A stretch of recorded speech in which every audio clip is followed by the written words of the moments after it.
Welcome to JK Tells a Story, where real-life dramas unfold. Sit back and enjoy today's tale. Growing up on a farm, I realized that if I wanted to see more of the world than a trip to the local tractor parts supply store, I would have to join the military. Although we weren't dirt poor, we weren't lower middle class either. My mother made my clothes, and we never took vacations.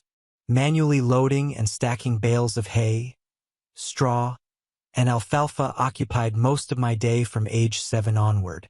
When I graduated high school, against our parents' wishes, my best friend and I enlisted and spent the next 4 years in the Marines. During our service, we were stationed at 2 bases stateside but ended up being deployed to South Korea and Japan. Due to cultural differences, we were encouraged to spend most of our leave time at specific American-friendly bars and entertainment spots. My friend Hal and I visited as many tourist attractions as possible, knowing we'd never have another opportunity to see this part of the world again. I spent half of my money enjoying the local culture and tried to send the other half back home to help out. Our time in country wasn't particularly remarkable. We spent most of our time on sentry duty. While we didn't completely avoid some of the temptations that arose, I took precautions to stay safe and avoided any health issues. We engaged in various activities and competitions often organized by fellow Marines. By the time we were honorably discharged, everyone started calling me Army, even though my name is Calvin Boss. When we returned home, Hal continued calling me Army, and the nickname stuck. The locals picked up on it, misunderstanding it as a slight to my service in the Marines, but I never corrected them. In the service, I learned to ignore slights, and it took a lot to get me angry. Our farming town, while not that small, didn't offer many employment opportunities outside of farming or construction for anyone with less than a college education. Of course, we had the typical grocery and dry goods stores, but we weren't large enough to attract big box stores. Surprisingly, we had 2 banks and several fast food places. I didn't want to live far from my parents. While they weren't that old, I wanted to be around to help them when needed. Of course, they wanted me to seek a better life. Having seen the world, I wanted to settle down. Since I grew up in farming, I decided to go into construction. I worked as a laborer, hauling and unloading everything from bricks, blocks, sheetrock, trusses, and of course stud lumber. I was sent to deliver and hand-stack loads in places where forklifts couldn't reach. No stranger to hard work, I could go all day without tiring. Sure, I'd fade by the end of the day, but after a shower, I had all the energy in the world to go out and enjoy time with friends. When I first met Stacy at Higgins' restaurant, it was love at first sight.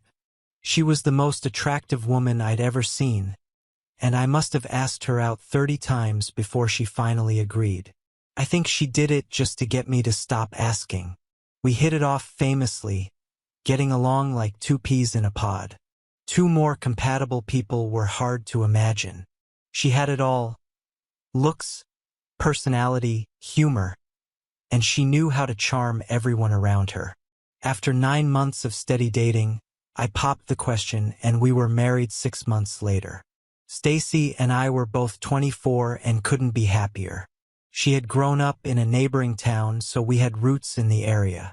We talked about starting a family but agreed we needed to save up enough money to afford a child without putting too much strain on our limited incomes.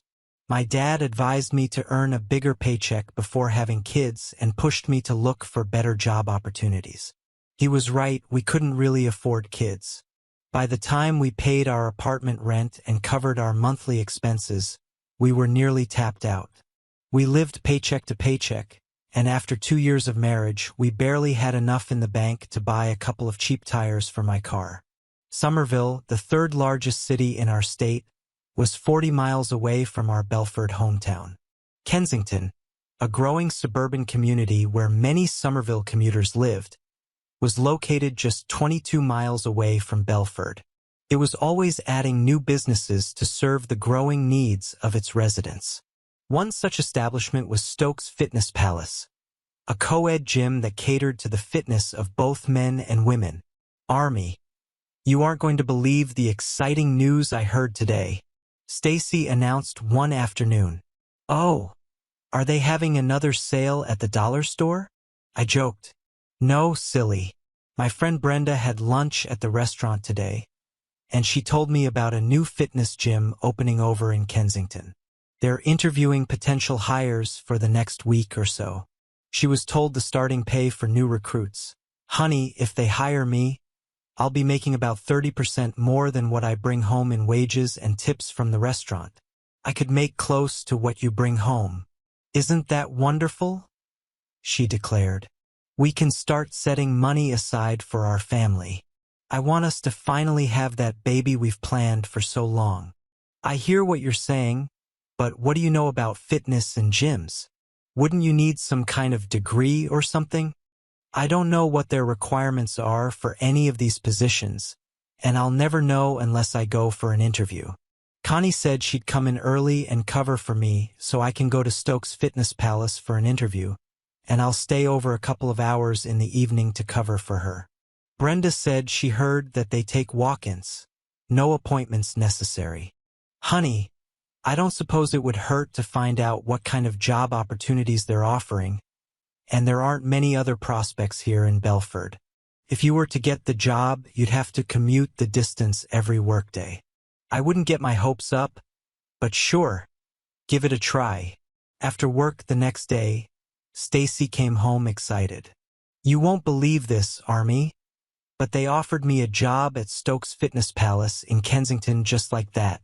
Yes, they're going to start me at 25% more than I'm making now, and after 2 performance evaluations, they'll up it to 30% more, just as Brenda said. That almost sounds too good to be true. What is it exactly that you'll be doing for them, Stacy?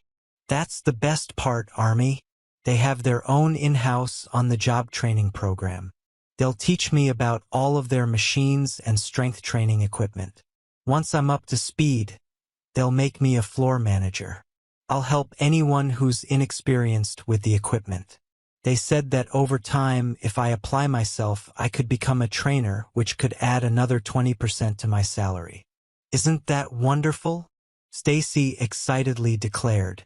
When do they want you to start? I told them I need to give at least 1 week's notice at the restaurant. I don't want to leave them in a bind. They said that would be fine with them. Are you still okay with this, Army?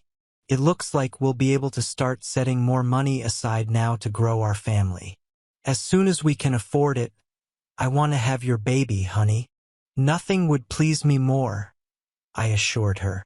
At first, Stacy was conservatively attired at her new job, conventional pants with colorful button-up tops.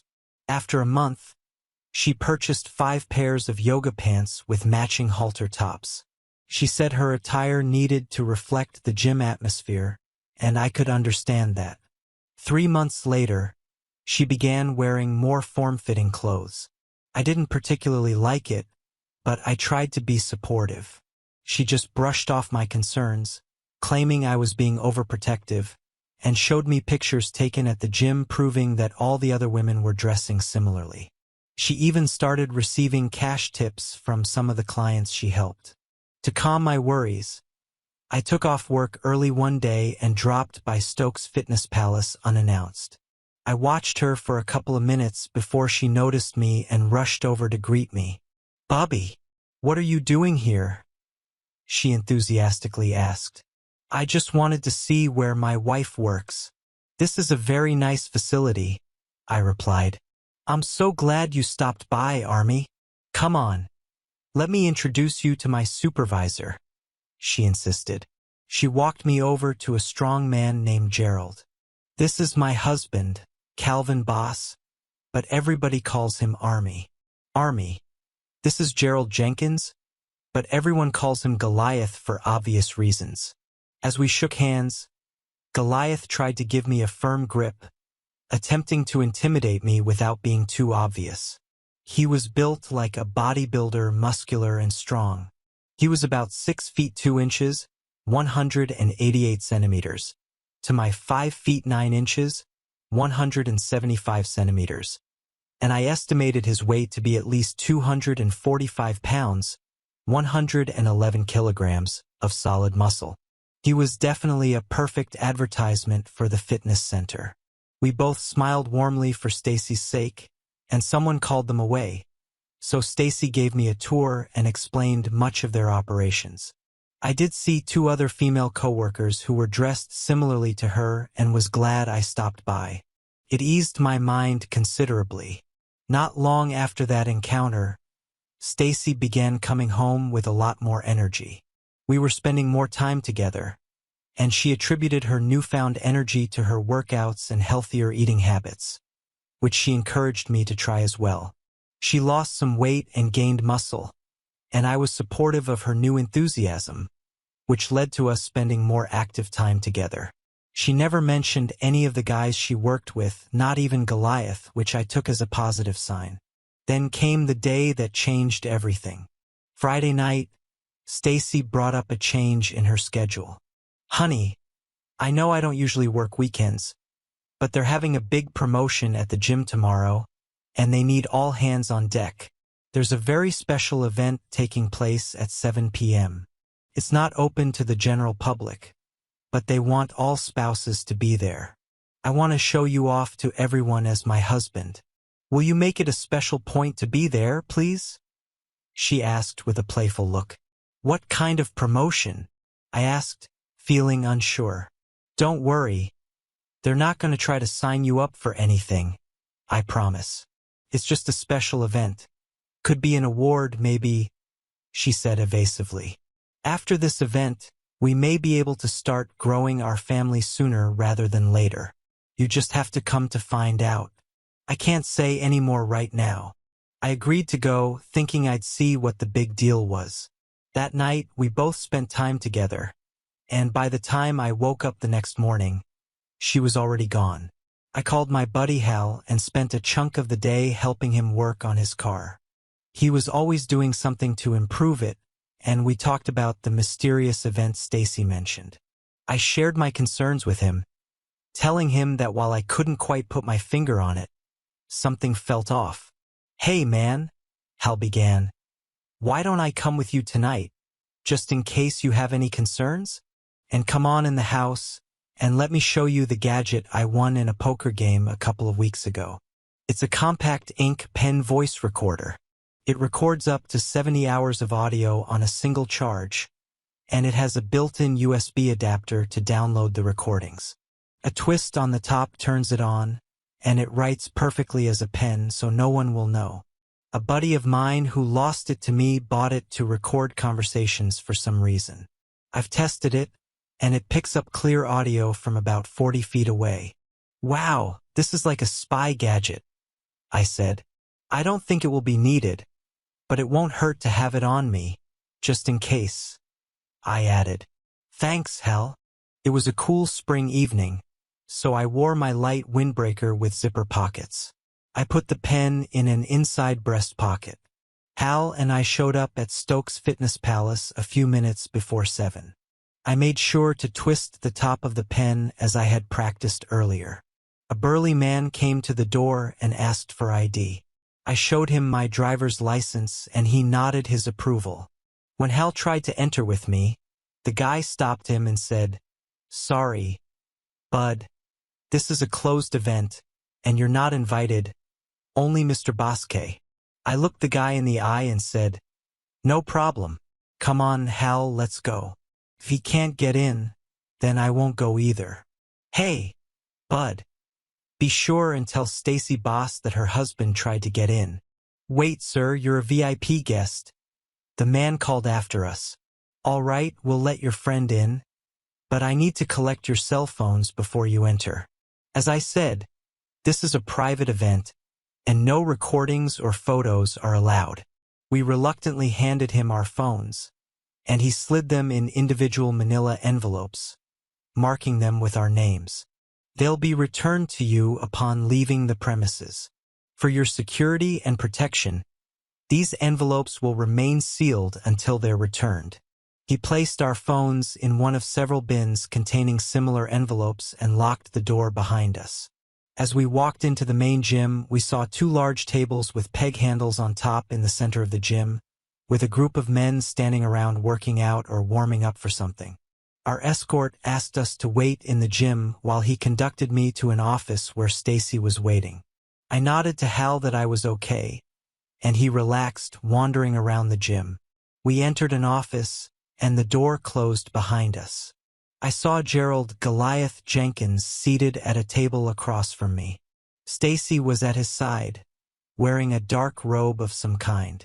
5 other men suddenly appeared from one side, as if they'd been waiting for my arrival. "Hey, Stacy, what's going on? Why are you in a robe and not your regular clothes?" I asked. Stacy looked nervously over at Goliath, and he nodded at her before commanding, "Show him." Stacy, almost shaking, asked, "Do you swear he won't remember anything?" "Not a single thing. I swear it on my life," Goliath replied. Stacy removed her robe, revealing a very minimal outfit. There was barely any fabric, and I immediately became confused and upset. "Stacy," I asked, "tell me what's going on. Why are you dressed like this in front of all these men? I don't see any other women around. Is this some kind of joke? Have you been cheating on me?" I asked, feeling both hurt and angry. "Army, it's not what you think. Well, it kind of is, but it's not really like that," Stacy said, her voice shaky. "Honey, this is for us. After tonight, we'll finally have enough money to start our family. We won't have to wait any longer to begin having children. This is all for us." "What are you talking about, Stacy?" I replied, still in disbelief. "I'm not comfortable with this. Put your clothes back on, and let's leave right now." As I reached to take her hand, Goliath stood up and moved in front of her. "I'm afraid I can't allow that. Stacy is here for the night. You'll get her back safe tomorrow, but tonight she stays with me, and there's nothing you can do about it," he said with authority. "That's not happening," I replied, moving forward. But before I could get any closer, 5 men stepped in, surrounding me and telling me to back off. "Don't hurt him," Stacy shouted. "If anything happens to him, the deal is off." Goliath nodded at her words and motioned for the men to be cautious with me. "I'll explain things in a minute, but first I need these guys to step back. If they don't, I might lose control and things could get ugly." I warned him, my voice steady but firm. "I hope you're prepared for the consequences. Stacy, can you live with that?" Stacy gasped, but she fell silent when Goliath waved for the men to back off. They stepped aside. "I was never in the army," I continued. "I served in the Marines. They call me Army for fun." "Why?" Goliath asked with a smirk. "Did they think you weren't good enough for the Marines? Somebody better explain what's going on here, or I'm going to get really upset," I said, my patience wearing thin. All right, Goliath said. "Here's the deal. I've been interested in Stacy for a while. We spent time together, but she never gave in. I came up with an idea to help her out. She could participate in an arm wrestling contest, and if it gained enough interest, we could make it worth her while." Stacy's eyes widened as she listened to Goliath's explanation, and I felt a surge of frustration building inside me. "Don't think for a second that I'm letting this happen," I said, my hands clenched into fists. Goliath continued, "I thought I could get her involved by offering a large sum of money, and the idea grew from there. But she was hesitant. She didn't like the idea of competition, so I suggested you could participate too, and if you won, you wouldn't have to worry about her involvement." I took a deep breath, trying to calm myself. "You can't manipulate her like this. She loves you," I said to Stacy. "I know," Goliath said, lowering his voice, "but you need to understand I wasn't forcing her into anything." The event turned out to be a double elimination arm wrestling tournament. Each participant had paid an entry fee and signed the necessary waivers. The competition was designed to be fair and exciting, with every contestant having the chance to prove their strength and skill. The atmosphere was full of anticipation as the competitors lined up. There were 2 arm wrestling tables set up, each with hand pegs to help give the contestants more leverage. The audience was cheering, and the energy in the room was high as the matches began. The event organizers made sure everything was fair and transparent.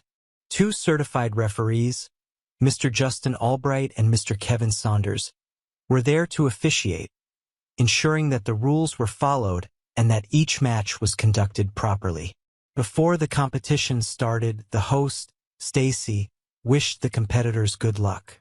She thanked them for their participation and emphasized that the event was about showcasing skill, sportsmanship, and mutual respect. "I know it's going to be an exciting evening, and I wish everyone the best of luck," Stacy said, encouraging the participants. "Let's make this a memorable event, not just for the winner but for all of us." The competition went on, with each match being fair and exciting. The crowd cheered for every participant, and the atmosphere remained positive and friendly. It was clear that everyone was there to compete with honor and integrity, and no one was willing to let the contest become anything less than a celebration of strength and camaraderie. You descended the stairs, and over the next 30 minutes, the contestants were narrowed down to the semi-finalists. Everyone exchanged compliments and supported each other before their turn at the table. Ultimately, it was Goliath against another heavily muscled contestant in the semi-final match. Goliath easily won, just as he had predicted, leaving me as the only one left to face him in the final. The referees informed Goliath that he could take 15 minutes to rest before facing Maine. He waved them off, claiming that I posed no threat to him and that he didn't need any recovery time. I shrugged off my jacket and tied it tightly around my waist to avoid losing it. I was escorted to the table for the final match, where the referee stood ready to officiate the final event of the night. As I stood across from this towering man, it was clear that no one in the room expected me to come out on top. They were smirking, knowing that Stacy would be Goliath's reward, and I overheard a few of them saying they envied him for the night ahead with her. I stepped up to the table, and the room gradually quieted. I spoke. "Where is the $40,000 prize money? I want to see it." "Why do you want to see it, little man? You don't stand a chance of winning," Goliath bragged. "Maybe so," I replied, "but everyone here has been preparing for their match. I just want to make sure the money is where it should be, win or lose. That doesn't break any rules, right?" The room burst into laughter. I smiled. "I just want to make sure I get it if I win." Goliath nodded at one of his men, who disappeared into the office to retrieve the locked box with the cash. He returned and opened it, allowing me to see it. "Shall we quickly count it to make sure everything is in order?" I asked. The referee, Justin Albright, picked up the stack of bills, quickly sorted them, and confirmed the total, $40,000. "If you don't mind, I'd like you to hold on to it until the final match is over so it can be awarded immediately," I added. "And please ensure my safety as well. I'm concerned that whether I win or lose, I might not be allowed to leave." Justin looked to Goliath, who said, "Go ahead, Mr. Albright. We trust you completely." The referee kept the thick stack of bills close to his body for security. Goliath smirked. "You will be allowed to leave, of course. Nobody here will stop you." His expression said otherwise. I suspected that at least 2 or 3 of his men had been sent outside to keep watch on me. I made sure to clarify, "I'm only here for the money. I have no interest in anything else. Even if I win, I'm not looking to stick around. Stacy may be skilled, but who would want to live with someone like her?" Stacy shot me a glare, and then she spoke. "Let's get this over with. I'm eager to be with him." She walked over to Goliath, and they shared a passionate kiss. I had never felt so enraged and humiliated in my life. An icy cold sensation swept over me. After he had finished speaking to Stacy, she moved toward me, likely trying to inspire me in the same way, but I stopped her in her tracks. In a clear voice, I said, "Don't ever touch me again, Stacy. You heard what I said earlier. I don't want someone with no morals. Maybe tomorrow I won't remember anything that happened tonight because I'll either be dead or beaten by your friends, but I hope you never forget what I'm about to say. You may be worth $20,000 for a night, but that doesn't make you any less of a person. You're a cheat, and if I had my way, I would divorce you right here and now. Get behind me so I don't have to look at you. Just the sight of you makes me sick." Stacy started sobbing loudly at my harsh words. I could hear gasps from the crowd, and both referees scowled.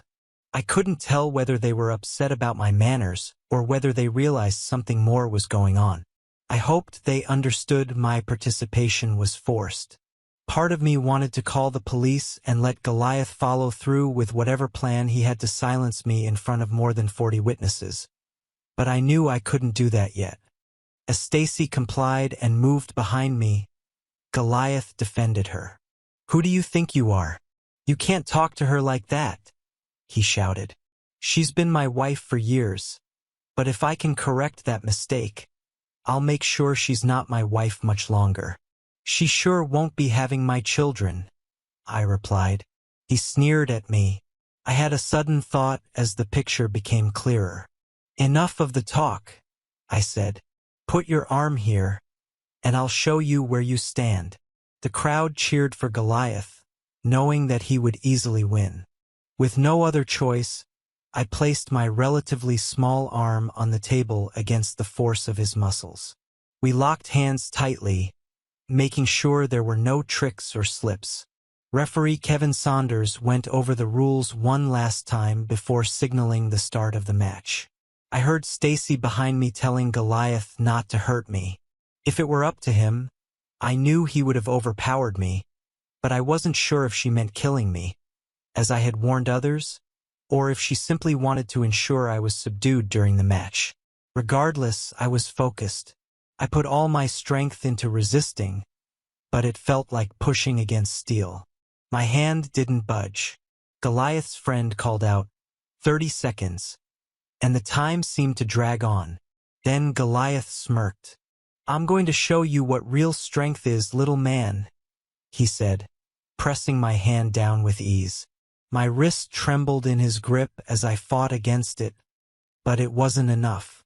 Slowly, my hand hit the padded bar, and the referee called the match in Goliath's favor. The crowd erupted into thunderous applause. I took a moment to step away from the table, taking deep breaths and shaking off the loss. "Best 2 out of 3, I reminded everyone as I immediately placed my arm back on the table. Goliath laughed in my face. "You obviously don't know anything about muscles," he said. "All the deep breathing in the world won't save you. By the time I'm finished, you'll regret even trying."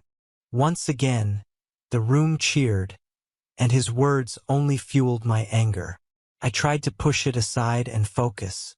Kevin gave instructions once again and signaled for us to begin. Goliath had a confident grin on his face, determined to secure the victory. I pressed against him with all my strength, using every ounce of energy to gain leverage. After about 10 seconds, I could feel him beginning to press down, trying to claim the final victory. My hand shook violently, each tremor fueled by adrenaline. Goliath had forced my arm down about a quarter of the way when I felt something shift. It was a strange sensation, like he had reached his limit. My arm stopped shaking and locked in place solidly, resisting him. I grunted, pushing with everything I had, breathing heavily, feeling the effort like a runner near the end of a marathon. Then it happened. His hand began to give way. The crowd fell silent as they watched in disbelief. My stamina continued to press him down, and it became clear that Goliath was weakening against my endurance. With each passing second, he struggled more. When the referee slapped the table signaling the pin, the room was still. The astonishment was palpable. Goliath jumped back from the table in disbelief. "No!" he shouted. "There's no way he beat me. That was just a fluke. You're going down, boy. I'm going to squash you like a bug." He tossed his jacket aside and ripped his t-shirt off, his muscles gleaming in the light as his intense physique became the envy of everyone in the room. He drew his arms back like a powerful beast and growled in frustration at the loss. His energy was spent, but I didn't let it distract me. I had seen this kind of display before. As he slammed his elbow on the table, calling for the final match, I focused on preparing myself. One of us would suffer another loss, and he was determined it wouldn't be him. I ignored his theatrics and took a deep breath, steadying myself before the next challenge. Kevin signaled for the match to start. I knew that Goliath's anger would make him give everything in the first push. With a furious roar, he surged forward, shoving my arm down with all his might.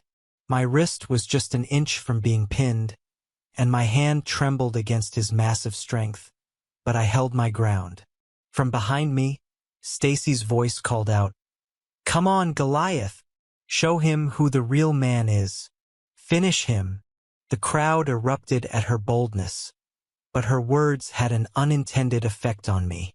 A new surge of adrenaline flooded my body, and with steady breathing, I groaned as I pushed back. The impasse we had been at for nearly 45 seconds began to break. Slowly, my arm moved in the opposite direction, gaining momentum. I felt his grip weaken, and with relentless pressure, I forced his wrist down. His efforts to twist and gain more leverage failed. With everything I had left, I pushed his arm toward the padded mat. Kevin called the match in my favor, and the crowd was stunned. I'd done it, I thought, my heart racing. I had defeated Goliath twice out of 3 matches. It was over. Silence filled the room as Goliath asked in astonishment, "How? How did you do that? I've never lost to anyone as small as you."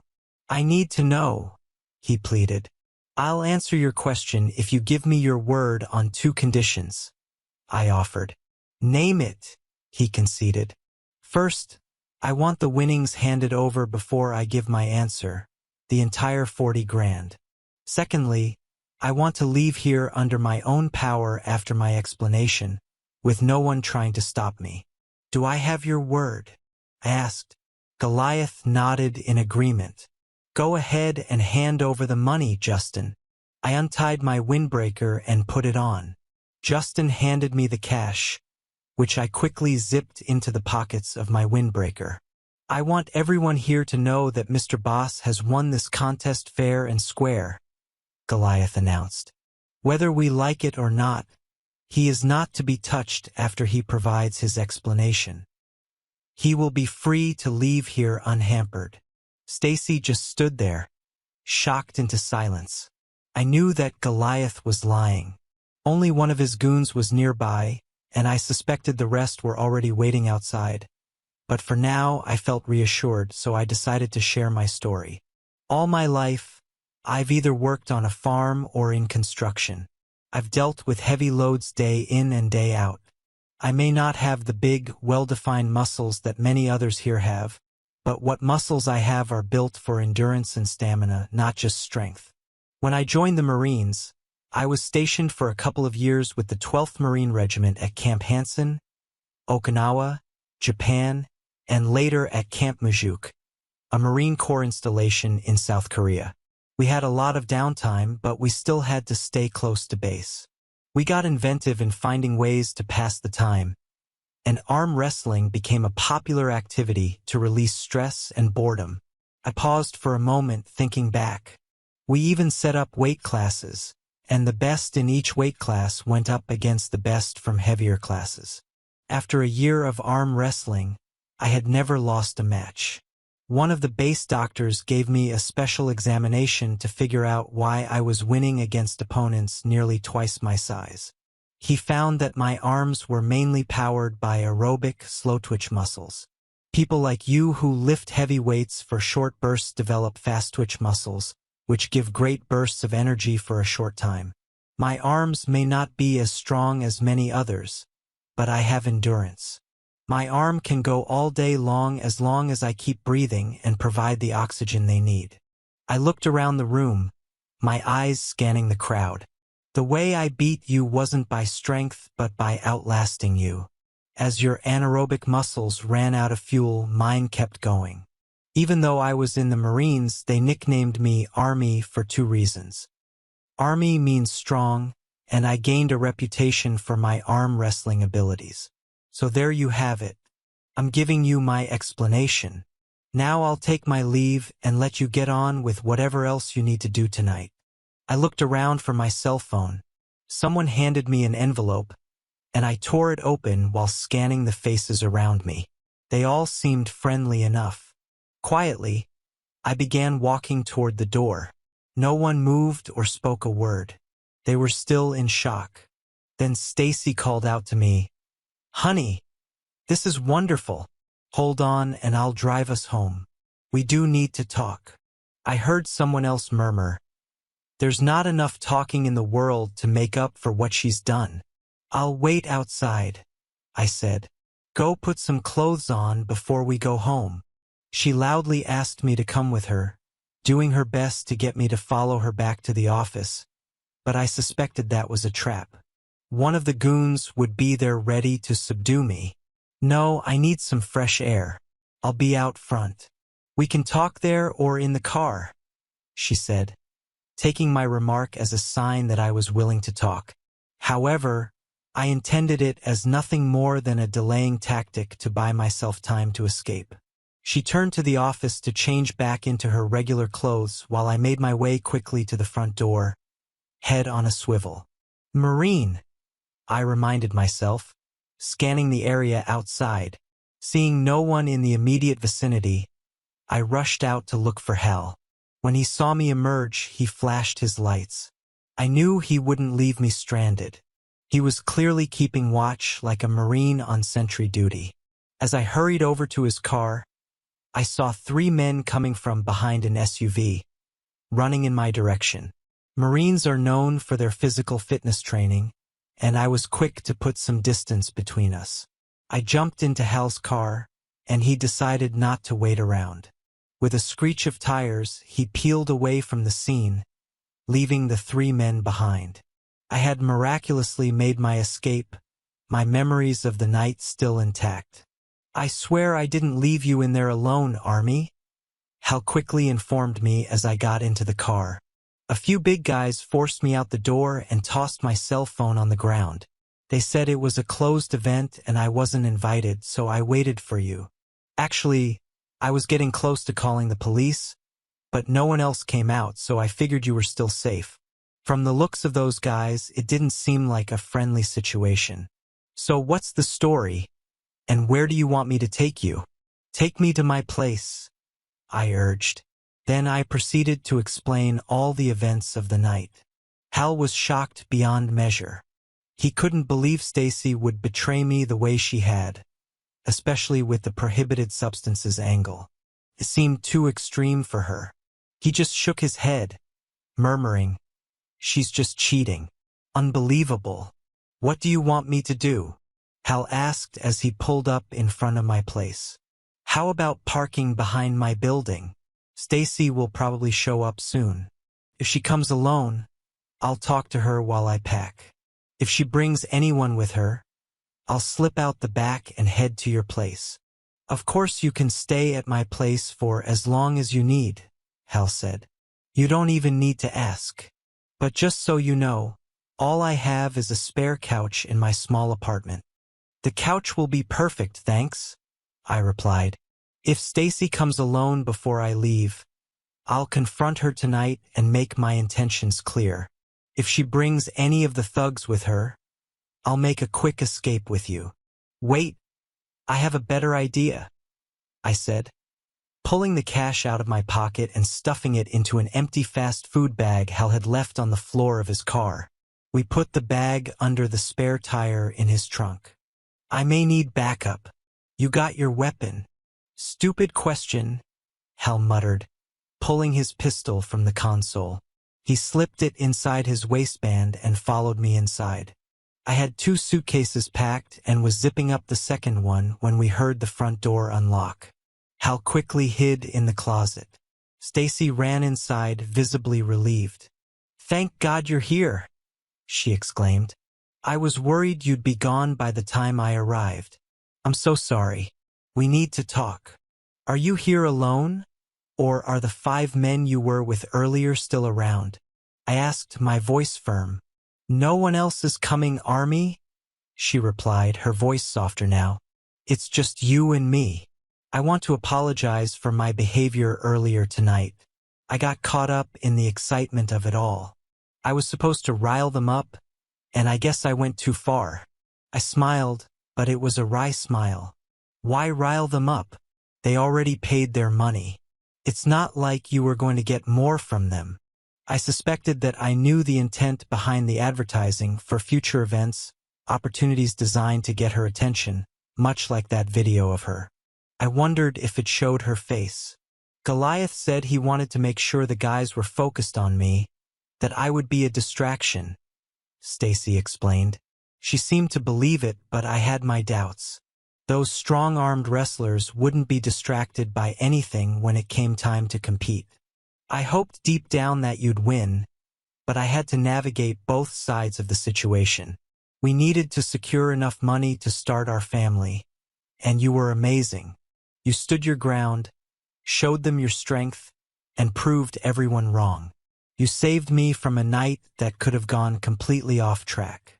Now, with the entire $40,000, we can start fresh, and I'm so grateful to be by your side. Stacy, however, seemed to be playing a different game. She tried to act as if she wasn't interested in Goliath, but I could see through it. I remembered the things she said to him, cheering him on, urging him to show me who was in control. She was caught in a moment, but I wasn't fooled. Still, I kept playing along because I wanted to make sure we got the money we needed. But the truth is, I couldn't ignore what had happened. You might have thought I didn't notice, but I heard what you said. Your actions, your words, they didn't match your vows. You let others take liberties that shouldn't have been allowed. You may try to convince me otherwise, but I can't ignore the truth anymore. You were unfaithful to me, and the only reason you aren't with someone else right now is that the match didn't go in their favor. I can never trust you again. I don't see a future for us, and I won't stay in a relationship built on lies and betrayal. Stacy started to cry, pleading with me to reconsider. She said she was just angry, but I was clear with her. I couldn't see a future together anymore. Before I could say anything more, there was a knock at the door. "Go see who it is," she suggested, though I wasn't interested in any distractions. "It's fine," I said. "I'll go check." She grabbed my phone on the way out, probably thinking she had everything under control. I whispered to myself, "Make sure you stay safe." With that, I readied myself, prepared to face whatever came next. I was ready to defend myself if necessary. "Here he is, boys," Stacy said as she let the 5 men and Goliath into the room. "I have his cell phone, so I know he's not recording anything." I had already anticipated this moment. The moment I heard Stacy unlocking the door, I discreetly turned on the recording function of Hal's pen. I had captured everything she'd said, and she couldn't call for help now. "We have him now," she said. "Remember, you promised not to hurt him too much. Just hold him down. Make sure he drinks the solution, and give him a little beating to make it look like a mugging." "Get out of my house, all of you," I shouted. "I'm sorry, honey," Stacy replied. "But this is for the best. You need your memory erased. I can't have you remembering what happened tonight or leaving me with nothing." It'll be easier if you just drink the stuff Ralph made and go to sleep. You'll wake up and everything will seem normal, happily married, and we'll have $20,000.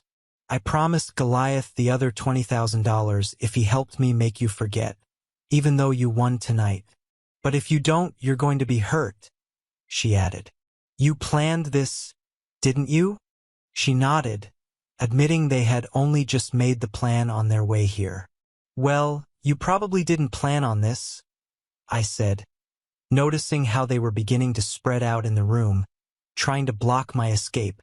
I reached into my waistband and pulled out my Glock 17. Everybody stay where you are, I commanded. I'd hate to have to use this, but if I pull the trigger, I'm gonna hit 3 of you. The others can decide if they want to hold pressure on the wounds until the ambulance arrives. They froze, clearly not expecting me to be armed. You won't shoot, Goliath sneered. You might get 1 or 2 of us, but the others would get you. You want to bet? I asked with a slight smile. I was a Marine. Once a Marine, always a Marine. And one thing the Marines teach you beyond physical fitness is small arms combat. I'm an expert with a pistol. I could put a round in each of your bellies before you get anywhere near me. And yes, I'll shoot for the belly. I want you to hurt, not die. Now sit down. Why should we? One of the goons questioned. We still have a chance.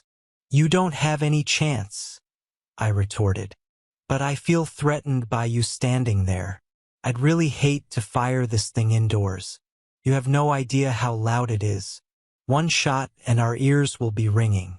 If you want to talk, sit down. Otherwise, I'll call the police. The choice is yours. They reluctantly sat down. I instructed them to move further back onto the sofa and chairs so they'd have to shift their weight to stand up, giving me the advantage if they tried anything. I positioned myself across from them, seated in a kitchen chair I had placed earlier, my pistol resting on my right thigh, my finger hovering just outside the trigger guard, ready if I needed to act. Sweetheart, Stacy said, give him the $20,000 and take the stuff. When you wake up tomorrow, we'll be the same, but $20,000 richer. I raised an eyebrow. And how are you going to explain the money to me? Easy, she replied. You won $40,000 and you gave me $20,000 to hold. You left the gym, but someone followed you and mugged you. The situation was tense, and it was clear that Goliath and the others had been planning something underhanded. Stacy looked uneasy as I spoke clearly, struggling to come to terms with what had been happening behind the scenes. I addressed the group, my voice steady. You all thought you could control the situation, but I see through your plans. You wanted to manipulate everything to your advantage, and it wasn't just about money or a contest. It was about control. Stacy, still sitting, seemed to grapple with the reality of the situation. Her face showed signs of doubt, her belief in the others starting to falter. But that's not how it was supposed to go, she muttered, shaking her head. I continued speaking directly to her. You were being led into a situation where you had no agency, no real choice. They promised you a reward, but at what cost? It was always about making you believe in something that wasn't true. I paused for a moment, allowing her words to settle in. And you, Goliath, I turned to him. You thought you could make everything go your way, but I won't let that happen. Goliath, looking frustrated, tried to brush it off, but his confidence was starting to crack. Stacy glanced at him, a mixture of confusion and realization in her eyes. The weight of the situation was sinking in. All of this was about manipulation. I didn't realize it was like that, she said softly, more to herself than anyone else. The tension in the room was palpable, but now the power had shifted. The game had changed, and the control they thought they had was slipping away. After winning the contest, I expected trouble. I was certain the group would be waiting for me outside, planning to corner me. They probably had a backup plan in case I returned to the office with you after you got dressed, so they could pressure me into complying once again. But they underestimated me. I had seen through their plan from the start. They thought they could manipulate you, and you were so eager to help them that you didn't realize the full extent of their intentions. I could sense it, their desire to take advantage of you, to make you feel like you had no choice but to go along with everything. When I finally confronted Goliath, he seemed caught off guard, trying to explain himself. You agreed to it, he said. We just wanted you to cooperate. I shook my head, not even bothered by his attempts to justify the scheme. No, I said firmly. You were trying to control the situation, and I won't let that happen. I turned to Stacy, who was sitting quietly, her face filled with confusion. You didn't realize what was really going on, did you? I asked. This whole thing was never about helping you or me. It was always about making sure they had something over both of us. But I see through it now. Stacy looked at me, a mix of regret and disbelief in her eyes. She had been caught up in the situation, believing promises that turned out to be lies. I didn't know, she whispered, her voice faltering. I thought I was just helping. I sighed, understanding her confusion. It's not your fault. They manipulated you, made you think it was your only option. But there was always another way. I won this contest, and I'm not letting them control me anymore, I said, turning to Goliath and the others who stood in silence, realizing their plan was falling apart. Goliath was visibly frustrated, and Stacy looked at him in shock, realizing how much she had been deceived. I stood there, calm but firm. I may not have a degree, but I'm not stupid, I said. I was trained to think critically in the Marines. You never know when your leader might fall, and you have to step up and take charge. Earlier tonight, I had observed Goliath and his associates.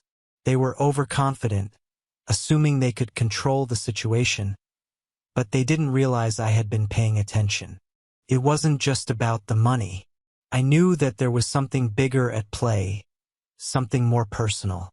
You think you can control everyone, I continued, addressing Goliath. But you can't. These guys might follow your lead now, but they each have their own motivations, and you can't always predict how people will act when they're on their own. Goliath's expression shifted from anger to frustration. You don't know what you're talking about, he muttered. I looked at Stacy. They lied to you. They got you to think this was all just about helping. But it was never about that. It was always about control. They wanted to manipulate you, to make you feel like you had no other choice but to comply. Stacy's face softened, her confusion turning into a mix of realization and regret. I thought I was doing the right thing, she whispered. I didn't see it. I took a deep breath. It's not your fault. They're the ones who manipulated the situation. But now we can do something about it. I've already won the contest, and I'm not letting them control us any longer. Goliath's eyes narrowed, but he seemed to understand the shift in power. You think you've won? He asked, his voice tinged with disbelief. I don't think it, I said, standing tall. I know it. The game is over, and I'm walking away from this, with or without you. Goliath let Stacy go, and she glared at him, clearly both scared and angry now. Not only was she afraid of him, but she was also upset about how his plan could affect her in the future. Yes, they would be caught with prohibited substances and a video recorder when the police searched their car. But they had a plan. They would explain that the video equipment in their car was being used to record the arm wrestling event, which they had indeed recorded. Of course, if things had gone wrong, they would have to carefully edit the footage. I always have prohibited substances and other medications with me, he said. I'm a veterinarian and my partner and I regularly make house calls, so we keep medical supplies in our cars. We were just recording the event.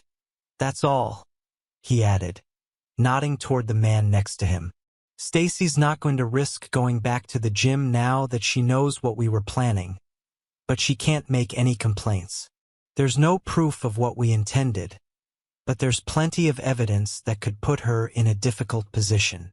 Goliath continued, his voice tense. I just bought a new truck, and I need the money. You lost the competition, and that was the only way to explain how I could get that amount. You're right, the other share is barely enough to make it worth the risks, the man next to him said. We didn't want to hurt her, but we could have set up more events like this with her as the prize. However, her participation would have been limited, and we would have kept the risks low. We could have offered her compensation and made things easier for her if she agreed, he continued. But in the end, it all depends on what she chooses.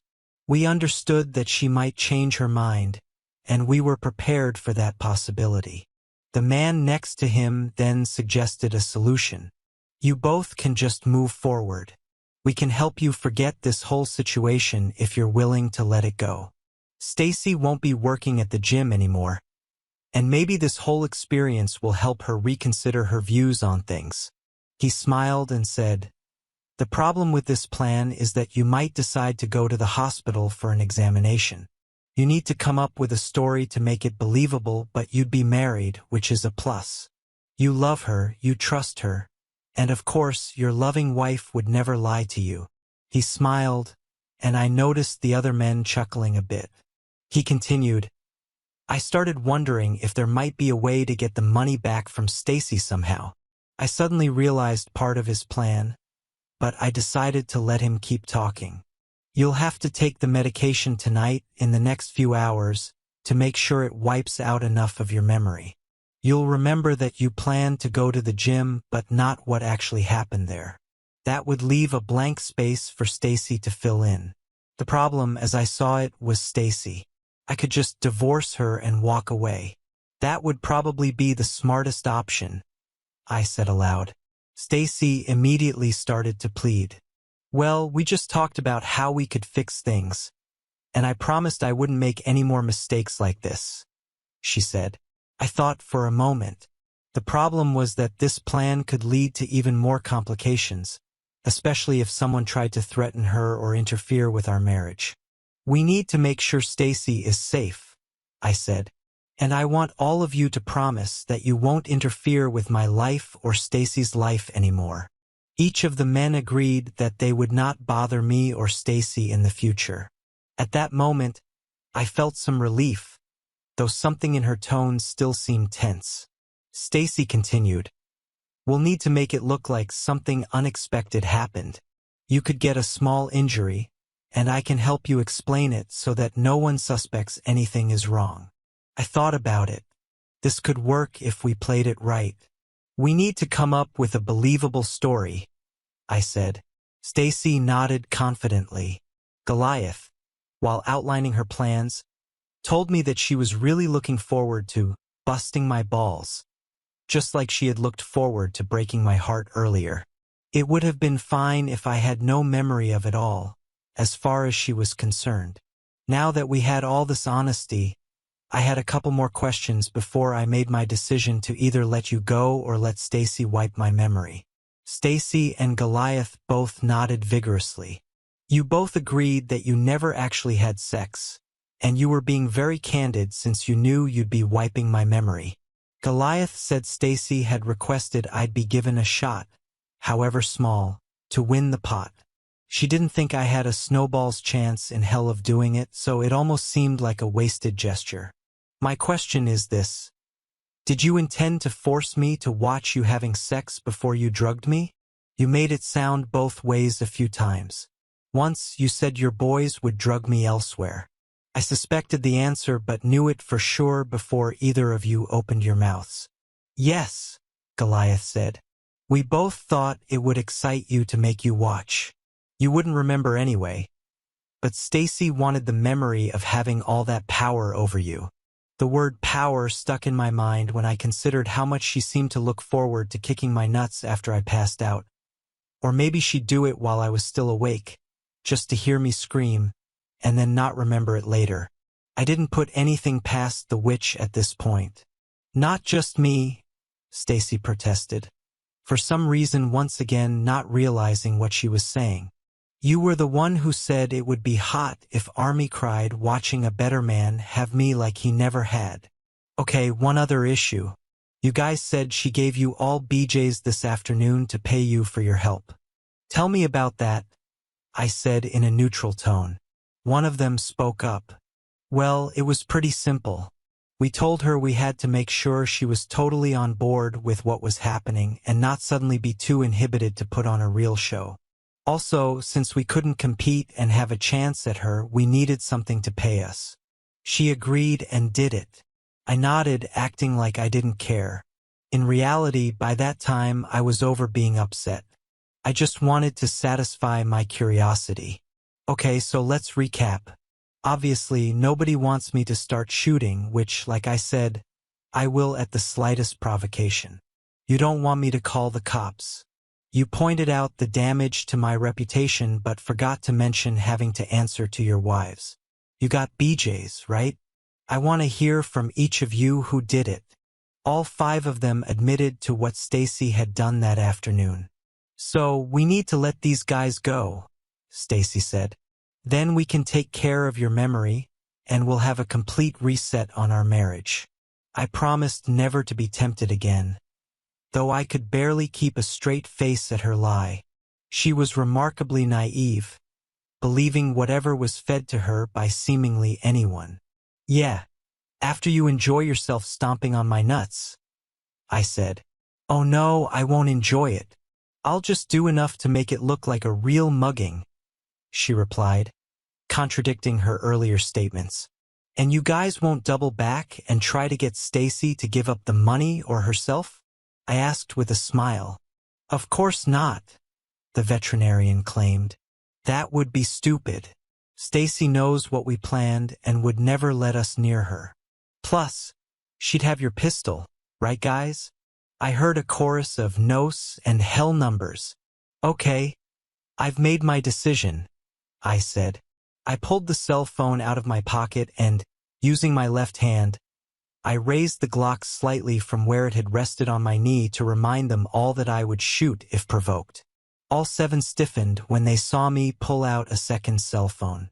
You see, Stacy, these guys are not going to leave, or rather, they won't go far no matter what they say. They wouldn't want to waste all night before coming back.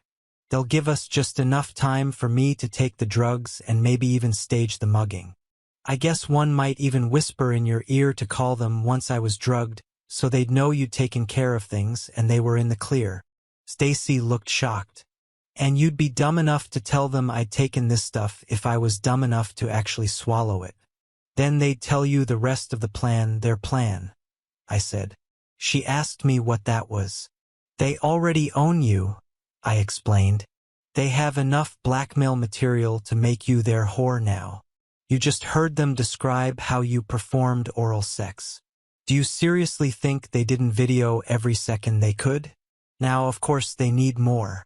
You kept saying it wasn't cheating. They couldn't risk you sticking with that attitude and telling me they were trying to blackmail you by confessing you only blew them.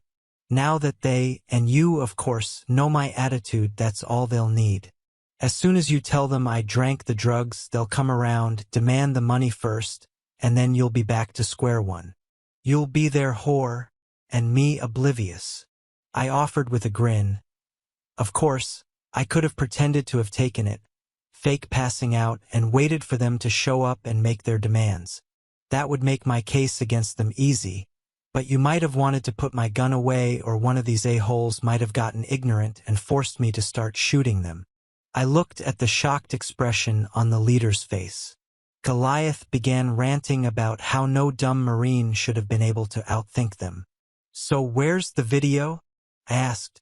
I know it has to be in one of your pockets. Stacy might be stupid and gullible, but even she might not take your word at face value anymore. You'd have to show her you really had blackmail material. It's in the camera in my case I left by the front door, the veterinarian said. I told him to get it. No way.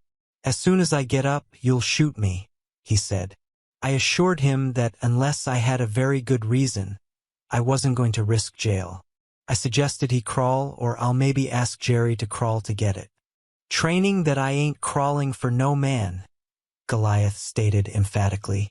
Finally, Stacy said she would get the case. She pulled the camera out, opened it, removed the SD card, and tossed it to me. Does this camera record to the SD card or the hard drive? I asked. I smiled when the owner said both. It's designed so you can pull the card and upload video, but it will also save to the drive. Do you want me to show you how to delete the file? He offered. Nope, I replied. I just wanted a copy of the witch cheating on me. What you have there is between you and her, I said to the shock of everyone in the room. Stacy wasn't too concerned with distributing her other videos, so why should I care about this one? Stacy has the camera in her hands. Maybe she wants to delete it, but I don't give a rat's ass. They can blackmail her. She whimpered pitifully. Only if you let them. I heard someone else murmur. There's not enough talking in the world to make up for what she's done. I reached for my phone. 911. What is the nature of your emergency? I gave my name and address and reported. I have 6 men, whom my wife had invited to my home to attack and rob me, held at gunpoint. I'd like to have officers dispatched. I assured her an ambulance was not needed at this time, but might be if one of the men got ignorant and made a move in my direction. All 6 men glared at me. What the hell? We were ready to leave. You were even talking about fixing things with your wife. I gave you the camera. You could have deleted every bit of evidence. Would have no blackmail material left, the veterinarian said. Stacy was staring at me, shocked. My marriage is in the trash because of you a-holes, I said. So I want to return the favor. You can explain to your wives why you got arrested and see if they buy your story. I cannot imagine they are all as gullible as mine. They all stared at me. I saw 3 of the guys shift in their seats. I brought the Glock up and aimed it at them, wiggling my trigger finger where they could see it, then put it firmly on the trigger. I would not advise it, I said. This trigger has been reworked. It's sensitive and takes just less than 2 pounds of pressure to fire. And Stacy, I told you several times I would never trust you again. You just seem far too happy about stomping on my nuts to support the story of a mugging, I said, now grinning. Hal, will you come out here? Hal emerged from around the corner.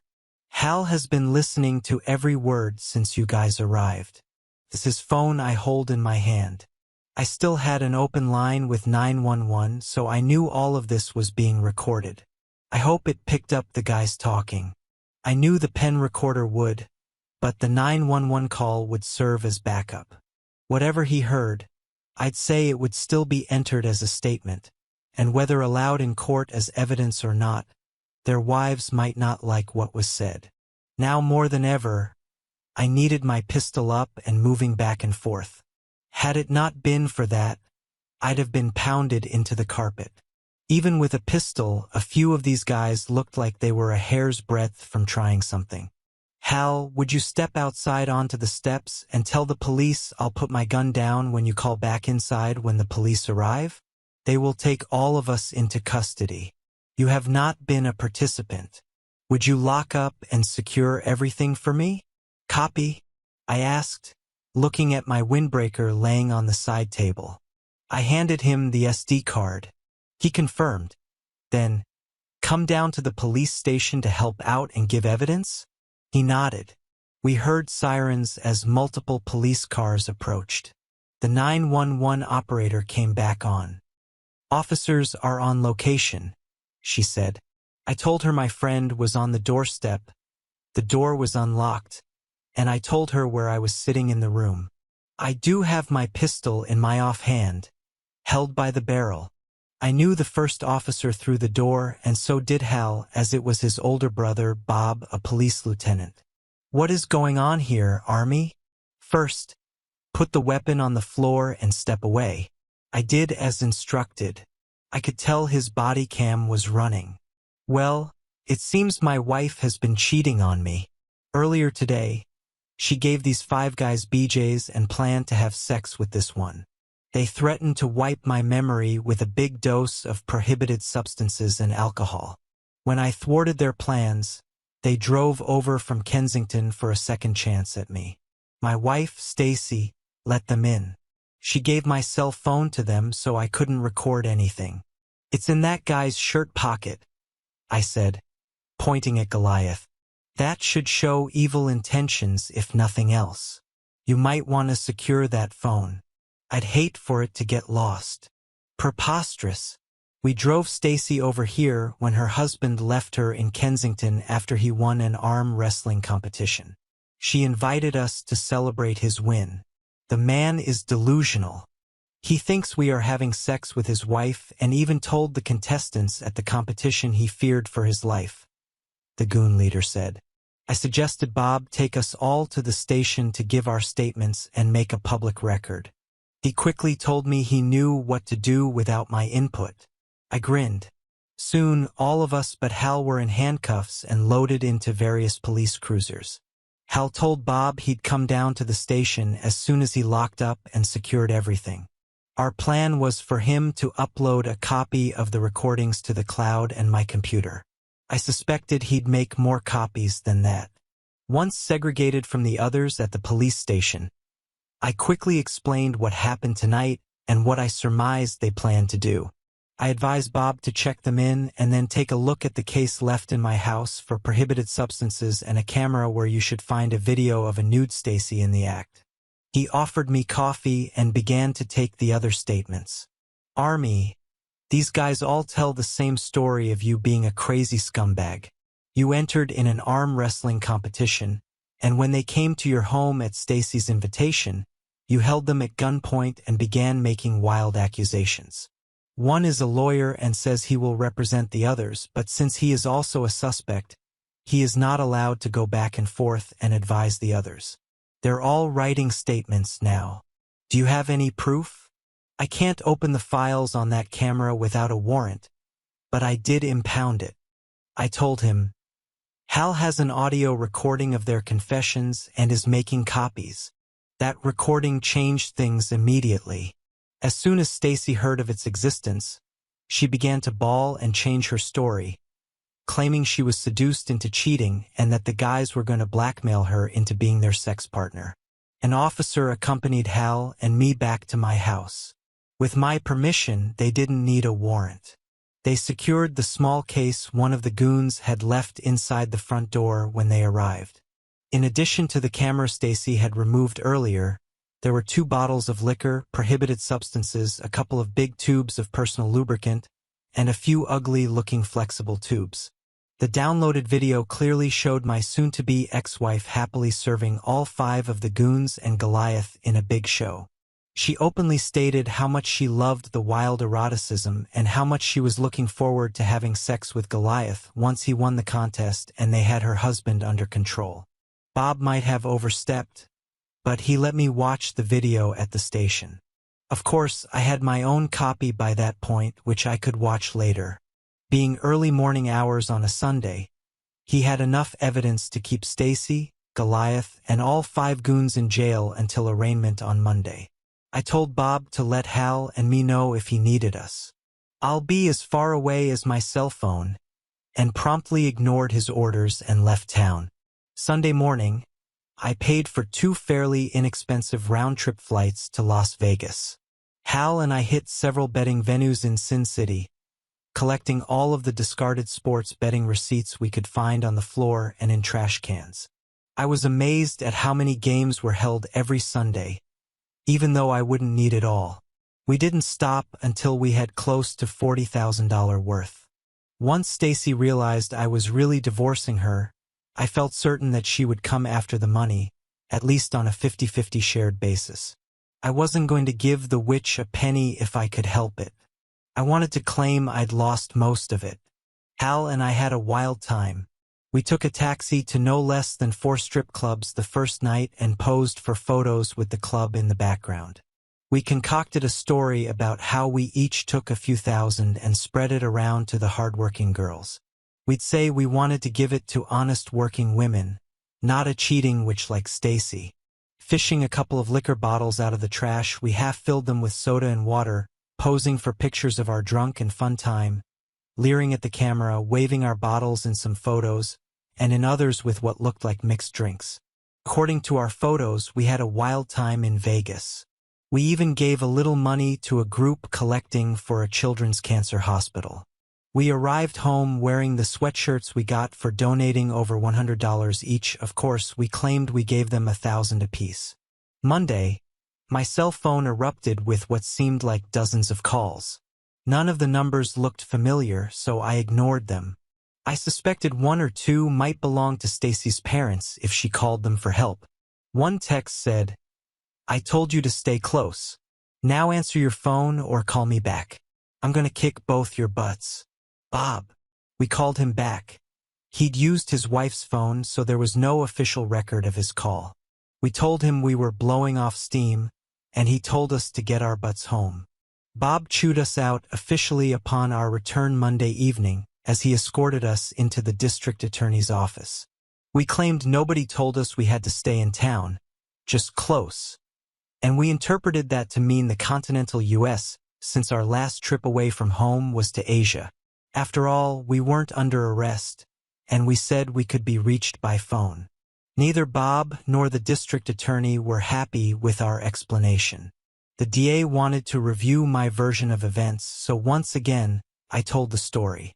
Of course, my version fit exactly with what the audio recording said. I'd listened to the whole recording on the way back from Vegas, and I was more determined than ever that, no matter what criminal charges might be levied, Stacy was history. I visited the first attorney who could see me on short notice. My dad had told me who to call after he chewed me out for running off to Vegas. Bob had called him a few times looking for me. I planned to divorce Stacy and wanted her served as soon as possible. Mr. Price advised that the simple divorce I wanted would cost in the neighborhood of $2,000, but divorce was the least of my worries at this point. Of course, I openly discussed the whole sordid event and confessed that I went a little nuts, spending, gambling, or giving away virtually all the money I'd won in the arm wrestling competition.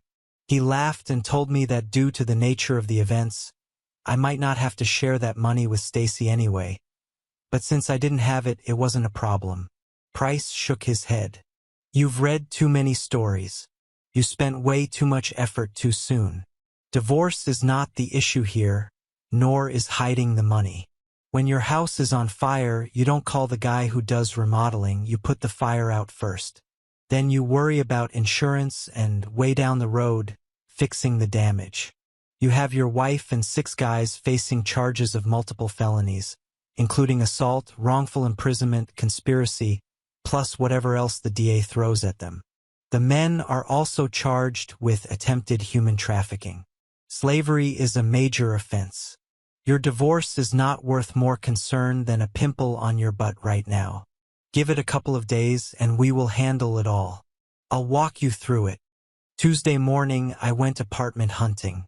I located a decent, affordable unit near my place of employment. I didn't even have to put down a deposit on the apartment. My parents would have gladly taken me in, but I'm too independent to return home now, and I sure couldn't stay in the same house as Stacy. By that point, everybody in our little town knew parts of what had happened, and rumors abounded. Normally, rumors are worse than the truth, but this time they were far more tame.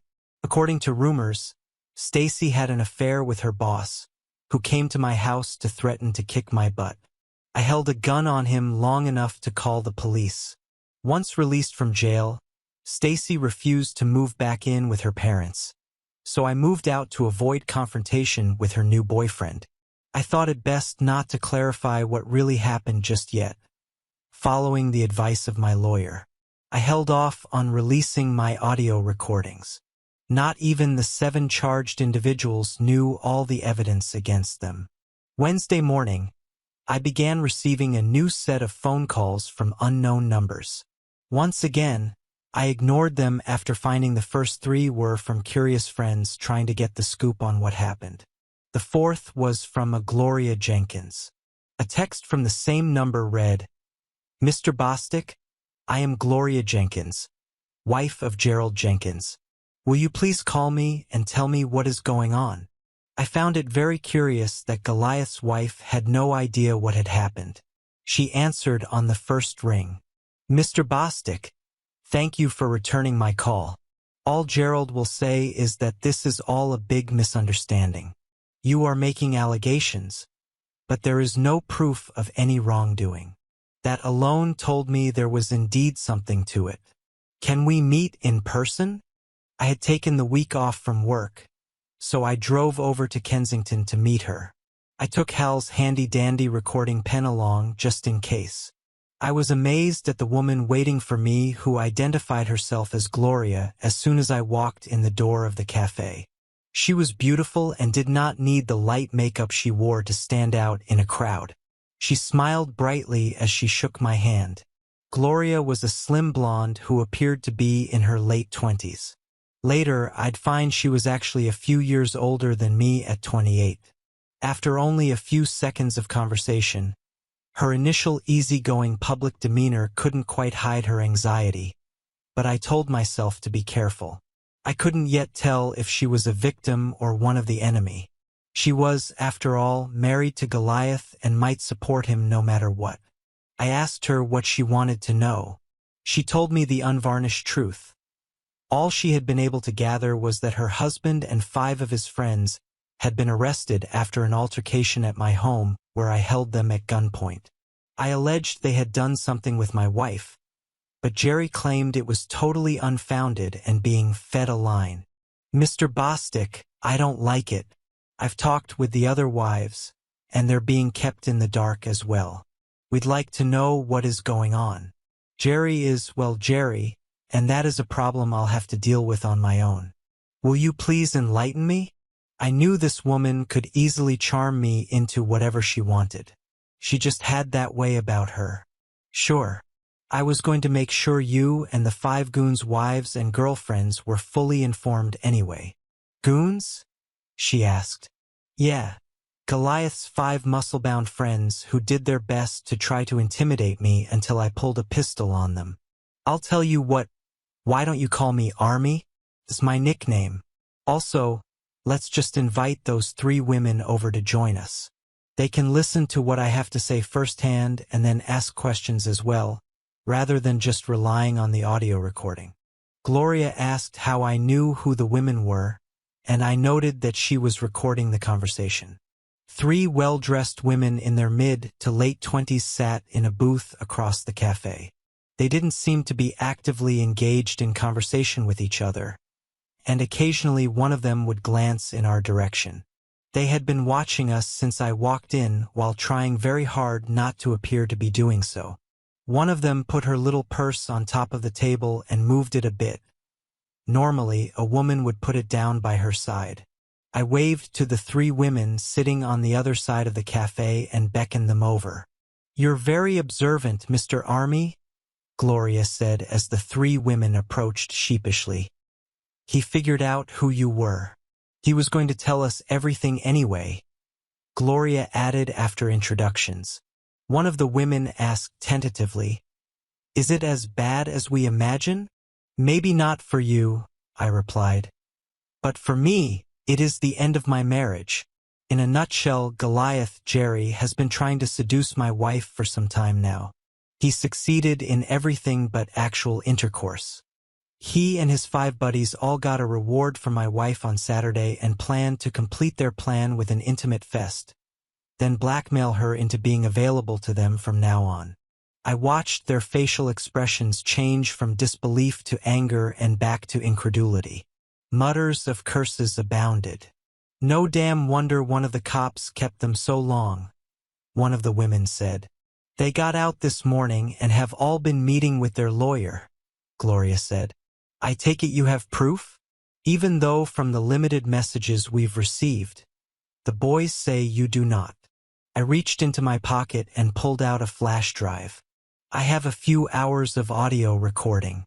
It's pretty incriminating. There are a couple of hours of junk in the middle, but let me give you a brief version, and then you can listen to the full recording later. When I finished, one of the women said, "Damn, I can't believe how stupid your wife is. Oral sex is not sex, and it's not cheating?" Indeed. And to make a video of herself knowing it was going to be sent to strangers. She paused for a moment, shaking her head. And to think it's okay to cheat and rub your nose in it as long as you're drugged and don't remember it afterward? I nodded, as did the other three women. I thought it curious they didn't seem surprised by their husband's actions. "I'm not surprised," said one of the women. "My husband is egotistical and self-centered. My mom told me he was going to pull something like this. She said he'd eventually cheat. When we heard something had happened involving a raid, a husband with a gun, we all suspected it was something like this. Well, not exactly like this. This is beyond anything we imagined." Gloria asked if we could all go to her office where we could listen to the recording. She explained she was in the investments business, and her office was nearby. They listened to the recording, fast-forwarding through most of the arm wrestling competition. By the end, they were all almost as angry as I was. "Teach me how to give it to him in the butt," one of them said. "I want to see if those scum suckers will ever try to do it again. I'll bite it off." Then she grinned and laughed. "Hey, I could use that tape in my defense if I do. He says I don't know what I'm doing." So he knew the risk. The others laughed, and all four of the women made short phone calls. None of the calls lasted more than a minute. "Let me give you some background," Gloria said. "Jerry and the other five have been buddies since high school through college. Their lives centered around bodybuilding. In college, they were like frat boys, well, attitude-wise. They chased girls, but they were so driven by bodybuilding that they didn't party much. They didn't drink much, nor did they do drugs. Yeah, they were good-looking, stuck-up guys, but they were disciplined and charming. They bedded as many girls as they could. I know we're just as stupid, but we figured the chasing ended with us. We girls met and socialized because of them. The guys were tight. To be honest, they're closer to each other than to us wives. That's one of the biggest reasons none of us have kids. We're all financially successful, but our marriages? Not so much. We girls just lucked out. We get along so well. We are satellites around our husband's bromance." "I got to know Army," Gloria said quietly when the others said their goodbyes and left, promising to talk later. "I know you're an ex-Marine. Jerry called you a dumb jarhead. But you obviously are anything but dumb. You don't have much education, but you talk well. You have the brain power to immediately suss out their plan and then counter it. Yet you work as a laborer at a very low-income job. Why work so far below your potential?" I shrugged. I tried to explain how after I returned home from serving in the military, I wanted to be close to my parents. She asked, "Are they invalids or have some physical or emotional reason they needed constant help?" I shook my head. Actually, both my parents chewed me out for my decision to stay in the little town. They pointed out that they didn't need me living right there, almost in their backyard. I could live anywhere within 100 miles and consider it close, but I just got complacent. It was home, and I was reluctant to leave again. I was in the same boat as my brother. My brother was a senior police officer, yet Hal worked at a low-income, low-stress job. "You heard me say there was little to do when I was overseas," I said. "We didn't just arm wrestle all the time. I read a lot, everything I could get my hands on. I particularly liked mystery stories and tried to look for plot holes, second-guess the characters. I guess it kept my brain from vegetating." Gloria laughed. I liked that laugh. I liked it a little too much and immediately felt guilty. My marriage was over, but I was still married, and so was this charming woman sitting with me. My face got hot, and I quickly made an excuse to leave. I told Gloria she could call me anytime. I wasn't about to admit just how much I looked forward to it. Stacy chased me down quickly after the first 24 phone calls, texts, and voicemails pleading to talk to me and clear up our misunderstanding so we could save our marriage. I relented. All right, Stacy, what makes you think there is a misunderstanding and that there's a chance in hell of saving our marriage? I asked when I saw her. She gave me a deer-in-the-headlights look. You made it clear several times Saturday night that you didn't think your actions were a problem, I continued. According to you, flirting, making out, and letting another man touch you intimately while you fondled him was not a problem. Even what you did with a man and 5 of his friends was not cheating. You were happy to go further as long as I was unaware.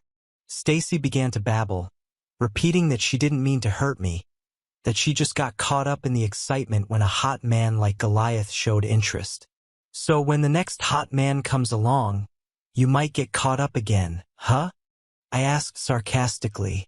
And you were perfectly happy to rub my nose in it while you had sex with the guy right in front of me, knowing how much it would hurt me, ridicule me, cut me to my face, laugh, and tell your new lover how you wanted him to show me who the better man is? Then wipe my memory and everything would be fine? No harm, no foul, right? I was surprised I didn't raise my voice. I didn't feel anger. What I felt was indignation. Stacy ran through her list of arguments and finally admitted she had been wrong. But I want you, Army. I want to have your babies. It was just some fun, and I'll admit I took a terrible risk. I thought that if you didn't know, it would be fine. I thought you'd never know. Well, yeah, you'd know that night, but you'd lose all memory of it, so it would be like it never happened. Except you would know. You'd remember and always have it in the back of your mind. In the future, we'd have a disagreement, and you'd think, "Ha! I got over on you that one time." I gritted my teeth. Stacy looked shocked. "But what about counseling?" she asked. "I talked to a couple of girlfriends, and they suggested that." I interrupted. I asked her if she wanted her own copy of what she and the others said Saturday night. I suggested if she really thought what she said was acceptable, she should listen to that tape. After she did, I talked with her again. I wasn't about to agree to seriously consider counseling because there was no amount of counseling that could fix us, no amount of forgiveness. I just didn't have it in me. But if she really thought her actions weren't that bad, I wanted to hear her try to justify it to a third party. I'd like to see what that counselor would have to say. The following Saturday, Gloria invited me to a dinner party at her house. She and the other 3 wives, plus the girlfriends of the 2 single guys, wanted to meet. I wanted to see Gloria, but I wasn't completely trusting. I feared Jerry might show up with 1 or more of his goon squad, so I carried a small pistol in my belt under my shirt. "I'm thrilled to see you tonight, Army. I was hoping you'd trust me enough to come," she said warmly. "If the situation was reversed, I'm not sure I'd have the courage," she added. "I'd suspect an ambush." Then she grinned. "You were smart enough to not be blindly trusting, aren't you? I'm guessing if I frisk you, I'd find you're carrying." My blush exposed me. She grinned. "Smart. But I assure you, you have nothing to worry about." The women talked about their husbands' feeble attempts at excuses. None of them seemed that upset about divorcing. Either they really were thinking of it as breaking up with another woman, or they were exceptional actors. They seemed mostly worried about the financial costs. "We made it clear it will cost them dearly," one said.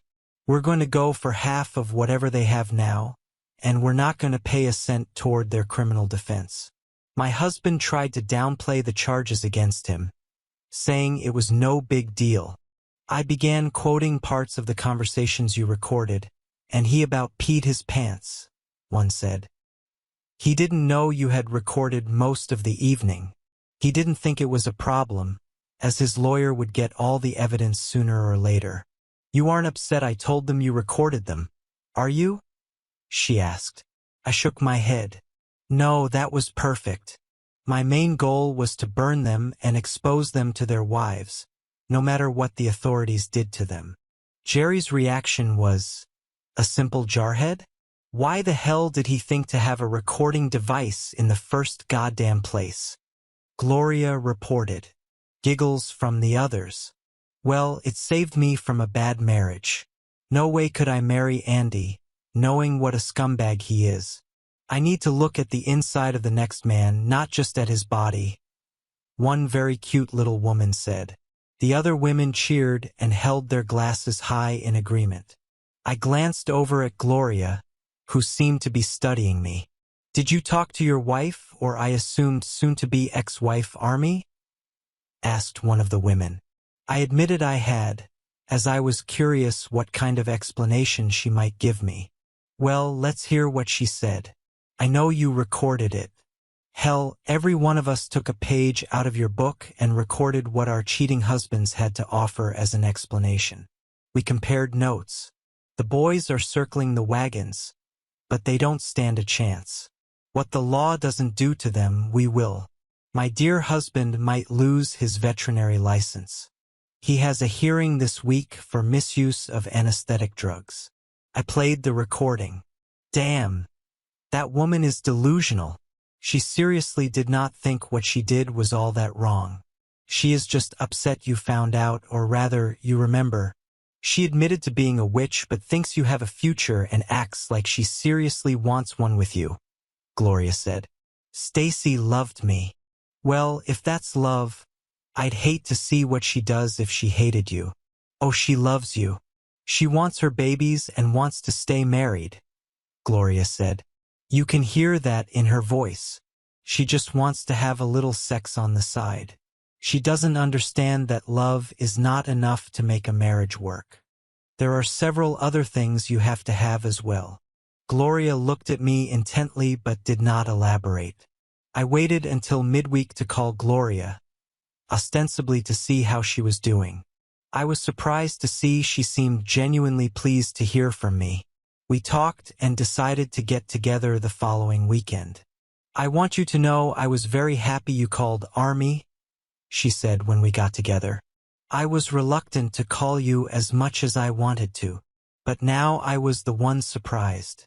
I hope you weren't trusting me this time, Gloria said, then blushed as she grinned and continued. Maybe I ought to frisk you to see, and it won't be your waistband I'll be feeling. I stared at her open-mouthed. Oh hell, we're not children.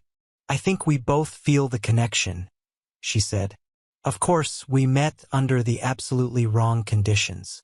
I'm sure you've wondered what kind of shallow witch I am to fall for a guy like Jerry. I opened my mouth to protest but said nothing as she continued. I was in love with the idea of being in love. I let my hormones do my thinking. Jerry was smart, fairly nice-looking, and he had the physique that made every woman and most men admire him. It fed my ego to imagine them envying me, being the one to win him. One woman who did not envy me was my mom. She warned me he would break my heart. She said he was as shallow as a toddler's kiddie pool. Of course, I didn't listen and didn't realize she was right until it was too late and I got married. But I'm not a quitter either. Gloria grinned sheepishly. It is one time I should have quit, though. I can understand why your wife listened to him. The man could be a great coach or a salesman. Running the gym, he would praise clients, telling them how he saw improvement and encouraging them to work harder. He'd suggest changes to their routine. People love that. I'd never seen him try to seduce another woman before. I'm not sure he ever cheated on me, and of course, he denies he ever did. Gloria explained. My mom apologized for her feelings but said she wasn't too upset to hear what happened and our marriage is over. It was just a matter of time until he stepped out on me, she said. At least I didn't have any kids with the scumbag. I'm not sure what Jerry saw in me either, she said and blushed. To me, it was obvious. She was super intelligent, seemingly compassionate, and sexy as hell. I'm pushy to the point of being bossy. I'm driven and want to do my best, and I want others around me to do their best. It was the way I was raised. Don't confuse that to mean I seek a big income. My dad makes a relatively modest income as a mid-level manager where he works. Mom manages a small boutique. Both thoroughly enjoy their jobs. They raised 2 daughters, and we always had lots of what we called quality time together. Dad once said his definition of success was to have a happy, close-knit family with well-rounded kids. Both my parents push my sister and me to try new things. We took dance classes and I studied the piano while my sister played the guitar. We even took karate lessons for a while. We were encouraged to at least try to play a few sports like soccer and volleyball. The idea was to try everything and see what we liked. Dad was careful not to say too much when I called them with the news about Jerry. I'm sure my mom spoke for both when we discussed it several times over the past few days. Gloria said. She even had a few things to say about you. Me?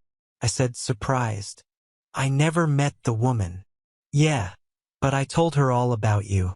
You are an integral part of the story, Gloria said. I asked what her mother had said. Most of it is between my mom and me.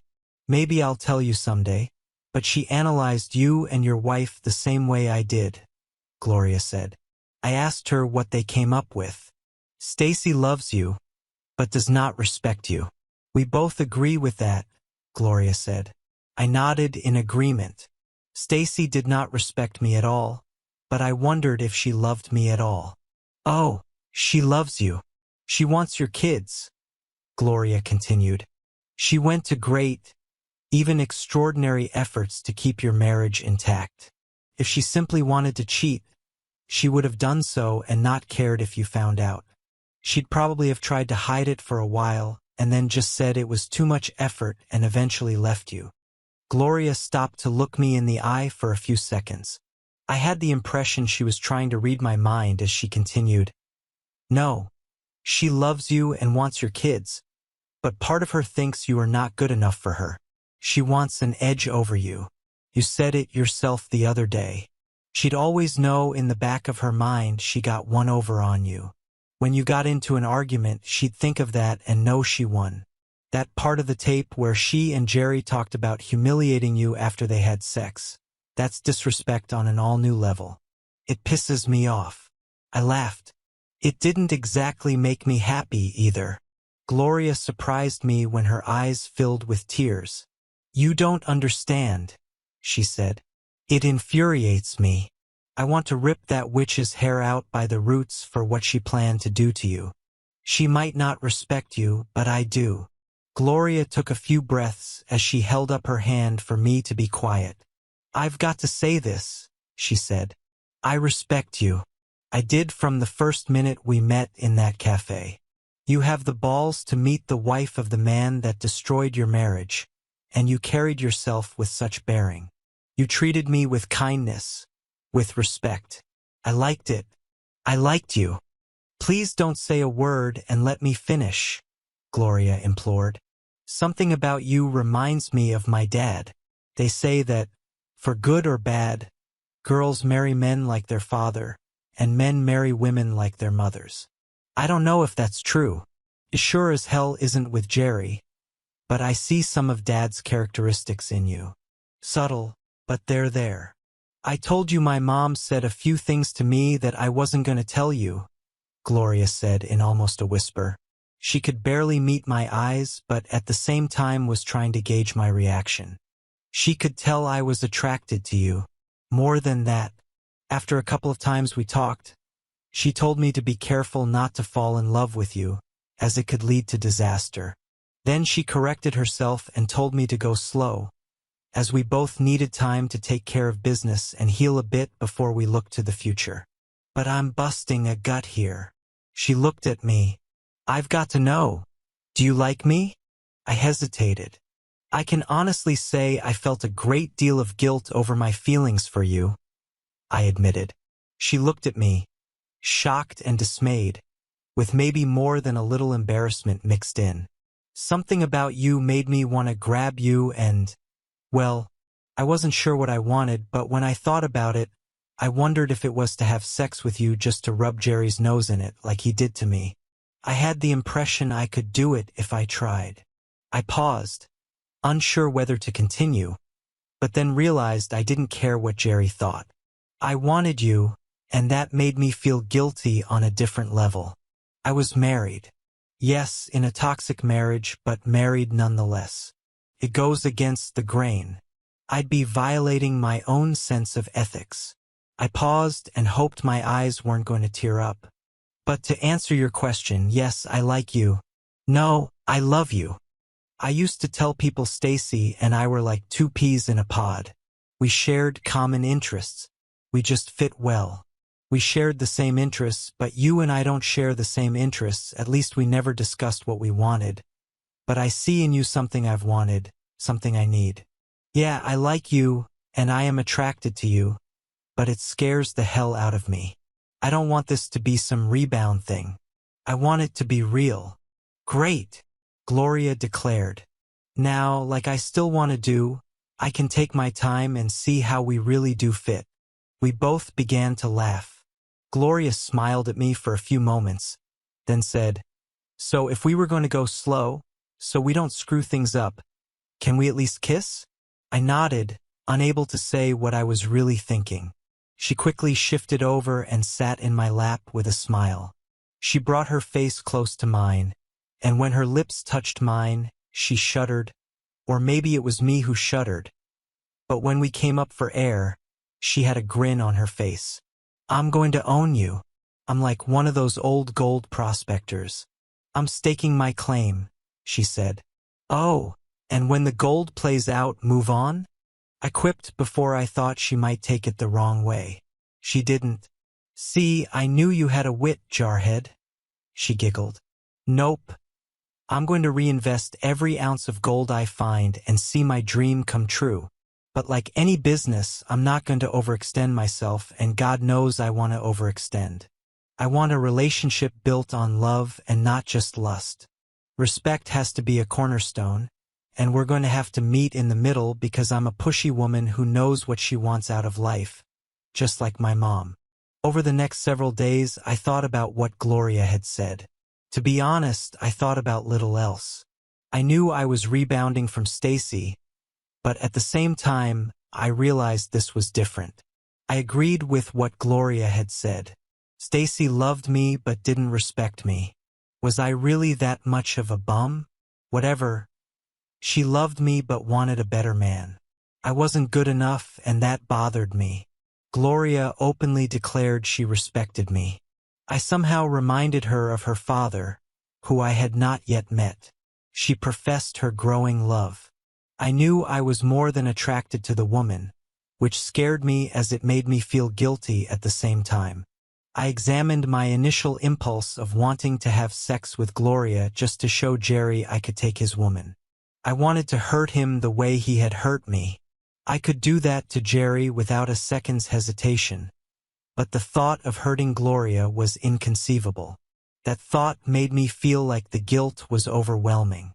Mr. Price did file my divorce paperwork, which immediately separated my finances from Stacy's. She had no job since she was afraid to go back to the gym. She did get half of our meager savings, which basically allowed her to eat and put gas in her car. The need to get legal representation required her to call her parents for help, which meant she had to confess we were separated and the reason why. As expected, she did not divulge the full circumstances. Her father called me to chew me out for being an a-hole. "Now, I understand your feelings were hurt." She flirted and even went too far with her boss. But she did not actually cheat. "Don't you think you should at least try counseling?" I asked him what she had told him, and it turned out she skipped over the whole sex issue. She confessed she had flirted with Jerry and admitted to acting around at the competition to work the arm wrestlers into a frenzy. She said she might have had to have sex with Jerry if he won, but I won instead. I was upset and left her. Jerry and his friends came to the house to try to talk me down, and I held them at gunpoint when they got over-aggressive. "Yeah, that is obviously over the top, but you guys have been married for a few years. Don't you think that's worth salvaging?" or at least trying. I told him I'd send him a copy of the audio recording of the evening's events, and he could decide for himself if he wanted to try to salvage the marriage. I mailed him a flash drive. 3 days later, he called me back to say he was sorry. He understood and would still have to help his daughter try to stay out of jail. By the end of the second week, all parties knew full well I had full audio recordings and would give them out. The 2 veterinarians were sanctioned and put on probation pending the outcome of their criminal trial. They could technically work but could not touch any anesthetic, which made their jobs almost impossible. Every female at the gym was told in detail what Jerry had attempted with Stacy. Stokes Fitness fired Jerry to avoid a full walkout because they did not have a formal policy against fraternization. I could not sue the company itself, something I had not thought of, but my attorney had. It took 6 months before the actual criminal trial for the 7 culprits took place. I thought that was a long time, but I was informed it was extraordinarily quick. The local news media had gotten wind of the case because the 6 men were prominent in local business. It garnered even more attention than the typical quick report and forget it news story. They kept the public informed by offering periodic updates. Somebody kept calling the stations to ask if they had any updates. I have no idea who that might have been. As you might expect, lawyers tried to suppress the audio recordings, which were the cornerstone of the prosecution's case. My own testimony would have been challenged as the rantings of a wronged husband. The 6 guys even tried to press charges against me for holding them at gunpoint. That was laughed out of the DA's office. The consensus was my actions were righteous. The 6 men underestimated Stacy. They knew she was a dumb bimbo, but they didn't realize she would turn into a vindictive bimbo. She was upset that her marriage had been destroyed. Once her parents realized the men's plan to essentially make her their sex slave, they pushed her to testify for the prosecution. In her confession, she had agreed with their plan to forcibly drug me in an attempt to wipe my memory. That earned her a 2-year sentence with 18 months of it suspended. She detailed how the men had planned their assault on me during their drive from Kensington after the competition. They used their cell phones to talk it over between the 3 cars in a conference call. Of course, she didn't know what they planned for her, but what they discussed in front of her was enough to bury their butts. I would have liked to see them go to jail for longer as the case progressed, but to tell the truth at the beginning, I would have been satisfied just watching the wives and girlfriends attack from within. When I called the police, my primary goal was to mess up their relationships as much as they had messed up mine. I had to admit to Hal and a few of my friends that I had traded up. After that first time Gloria had opened up and told me she was staking her claim on me, I spent as much time as possible with her. She was a tough taskmaster, though. I'd had gunnery sergeants in the Corps who were more easygoing. Of course, none of those gunnies were as pretty or kissed as sweetly. Gloria made it clear I was doing myself an injustice. The very next semester, at her insistence, I enrolled in the local junior college. Hal decided if I could do it, so would he. Hal studied criminal justice and I took general studies, which morphed into an interest in business. Both of us did very well, and by the time the criminal trial hit the docket, we had completed a whole semester with surprisingly good grades. Gloria lined Hal up with one of her girlfriends, Marie. I knew Marie as goon number 3's ex. Like the other wives and girlfriends, she was a spectacular specimen of womanhood. "Don't tell Marie any damn stories about Korea, Army," Hal had told me once. "Remember, I carry a gun, and she's almost worth shooting my best friend," he added with a grin. Hal did not need to wait until his divorce was final. I did. Gloria told me she would accept having sex with a married man the week after her divorce was final, but I would not. She even told her mother when we went over to their house to celebrate. We had still not done the deed. Her mother had laughed and kissed my cheek, telling me she was looking forward to when I did and made her a grandmother. I waited the extra week until I got my own decree before I finally took Gloria to bed. It was well worth the wait. After the first 2 days of our honeymoon, most of which we spent in bed and not on the beach in the Bahamas, she told me she had stopped all her birth control months before. I didn't need it since I wasn't having sex. And I want your baby, Calvin. That was another thing about Gloria. She would refer to me as Army when talking with my friends, but when she addressed me directly, it was Calvin or Cal. I own you, Calvin, she said several times while we dated, waiting for our divorces to finalize. On our honeymoon night, she grinned, turned around, and pulled down her clothes to display her back. Across it, it read, "Exclusive property of Calvin Bostic." Marie had helped her apply the transfer. I had wondered why Hal, my best man, had been laughing and giggling so much during the wedding ceremony and reception. Marie told me she's going to get "property of Marie" tattooed on my butt, he said. But if I told you about the transfer, she'd brand it so I didn't forget who was in charge. We both laughed and teased each other about our fates with such great women. Neither of us felt we were hurting a bit. One weekend, Gloria and I stopped by Higgins' restaurant for a quick snack after a visit with my parents. Gloria needed to hit the bathroom as our baby was pressing on her bladder. She waddled to the bathroom while I sat in a booth. Who should come to the table to take my order but Stacy? "Hello, Army," she said in greeting. "I did my time in jail and got my old job back here. I saw the woman you came in here with heading to the bathroom." I nodded and told her Gloria was my wife and confirmed she was expecting. "She looks familiar. She was at the trials because she used to be married to Gerald Jenkins. You knew him as Goliath. So you hooked up with her?" she asked. "Yes," I replied. "But not until our divorce was final. I don't cheat. And I not only hooked up, but Gloria and I are married. That's my baby." A different server brought our coffee. "I'll be taking over." Stacy had to step out for a while. Something seemed to upset her. Thank you for your viewing. See you next time. If you enjoyed this, subscribe to JK Tells a Story for more tales.